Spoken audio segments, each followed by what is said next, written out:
इस बीच में intraday funding पर बैंकों की सख्ती के मामले को लेकर ब्रोकर्स अब पहुंच रहे हैं सेबी के पास। क्या है पूरा मामला और क्या है ब्रोकर्स की परेशानी और क्यों वो सेबी के पास जाकर रियायत मांगने की कोशिश कर रहे हैं, समझते हैं। हमारे साथ जुड़ रहे हैं हमारे संवाददाता ब्रजेश कुमार। ब्रजेश, पहले तो मामला बताइए क्या है। दरअसल मामला कुछ इस तरह से है कि 2 अप्रैल 2022 को 2 अप्रैल 2022, ठीक है। यहाँ पर इस रिजर्व बैंक की ओर से एक प्रेस रिलीज आई। ओके। उस प्रेस रिलीज में ये लिखा हुआ था कि एक्सिस बैंक पर कुल 93-94 लाख की पेनल्टी लगाई गई है। राइट। उस प्रेस रिलीज के नीचे उसके पार्ट में लिखा हुआ था कि इन्होंने जो ब्रोकर्स को फंडिंग किया है और उसके अगेंस्ट में जो मार्जिन लेना था वो नहीं लिया। ओके। इसलिए पेनल्टी लगी। तो ये पाया गया मामला सेबी के इंस्पेक्शन में कि जो 50% मार्जिन लेना चाहिए था वो एक्सिस बैंक ने ब्रोकर से नहीं लिया था। ये एक ट्रिगर हुआ। दूसरा ट्रिगर ये हुआ कि एक और बैंक का इंस्पेक्शन हुआ, प्राइवेट सेक्टर का बैंक है, बड़ा बैंक है। ओके। और वहां वो जो ले रहे थे सिक्योरिटी के नाम पर वो अनलिस्टेड शेयर ले रहे थे। अच्छा। जबकि नियम ये है कि ऐसी सिक्योरिटी आपको लेनी है जो लिक्विड हो, जरूरत पड़ने पर आप तुरंत बेचकर उससे अपना पैसा वसूल सकें। ये हुआ पूरा ट्रिगर। इसके बाद जो है रेगुलेटर की तरफ से टाइटनिंग शुरू हुई और उस टाइटनिंग का खामियाजा यह है कि लगभग 80% ब्रोकर्स को अब इंट्राडे फंडिंग बैंक नहीं दे रहे हैं बिना मार्जिन लिए हुए। यानी अगर आपको मार्जिन लेना है तो आपको 50% लिक्विड एसेट रखना पड़ेगा। नहीं, लेकिन ब्रोकर को फंडिंग क्यों चाहिए?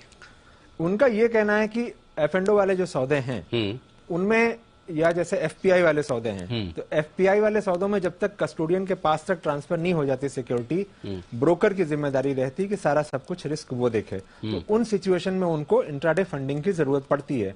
और ये भी एक आर्गुमेंट था कि चूंकि पैसा सुबह जाता है शाम को वापस आ जाता है, लो रिस्क है, हमारे और बैंकर यानी ब्रोकर और बैंकर के रिलेशनशिप पर डिपेंड करता है कि उसको कितना रिस्क दिख रहा है इस एक्सपोजर में, और उसके आधार पर वो मार्जिन लेता था या मार्जिन नहीं लेता था। और पूरा इंट्राडे ही मामला है। पूरा इंट्राडे का मामला है। हाँ।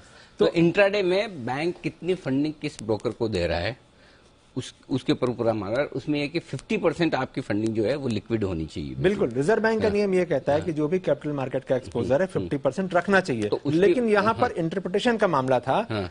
बैंक ये इंटरप्रेट कर रहे थे कि ये तो इंट्राडे फंडिंग है, सुबह जा रहा है शाम को आ रहा है, रिस्क कहाँ है। लेकिन रिजर्व बैंक का कहना है कि रिस्क अगर होगा तो ठीक है।